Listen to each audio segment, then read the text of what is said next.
Hi అండి అందరికీ. నాలా మల్లెపూలు మాల కట్టడం ఇంతవరకు రాని వాళ్ళు ఎవరైనా ఉంటే కామెంట్ చేసి చెప్పండి. అయితే నేను ఇదే ఫస్ట్ టైం అండి మాల కట్టడం. వైటీలో చూసి స్టార్ట్ చేశానన్నమాట.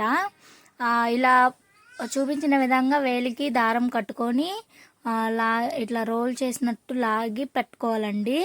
అండ్ చూపించిన విధంగా వీడియోలో క్లియర్గా కనిపిస్తుంది. ఇలా మాల కడితే చాలా గుత్తంగా వస్తుందండి. పెట్టుకున్న తర్వాత కూడా చాలా బాగా అనిపిస్తుంది. ఇలా ఒకసారి ట్రై చేయండి. అండ్ మా అర్జున్ అయితే నిద్రపోతున్నాడు, అందుకే ఇంత పీస్ఫుల్గా మాల కడుతున్నాను. ఇదిగోండి మా అర్జున్ అప్పుడే నిద్ర లేచేశాడు.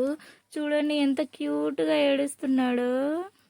అండ్ వీడియో క్లియర్గా బాగాలేదని తెలుసు, బట్ మా అర్జున్ క్యూట్ క్రయింగ్ బాగుందని చెప్పి పోస్ట్ చేస్తున్నాను. అండ్ మా అర్జున్ చెయ్యి ఎలా ఉందో కామెంట్ చేసి చెప్పండి. చూడని వాళ్ళు ఉంటే డీటెయిల్గా మళ్ళీ వీడియో స్క్రోల్ చేసి చూడండి. మా అర్జున్ చెయ్యి ఎలా ఉందో కామెంట్ చేసి చెప్పండి. అండ్ మా అర్జున్ చేతికి ఏముందో కూడా కామెంట్ చేయండి. అంతలోపే మా అమ్మ వచ్చి తీసుకుందనమాట. చూడండి మా మమ్మీ దగ్గర ఎంత మంచిగా కూర్చొని ఆడుకుంటున్నాడు.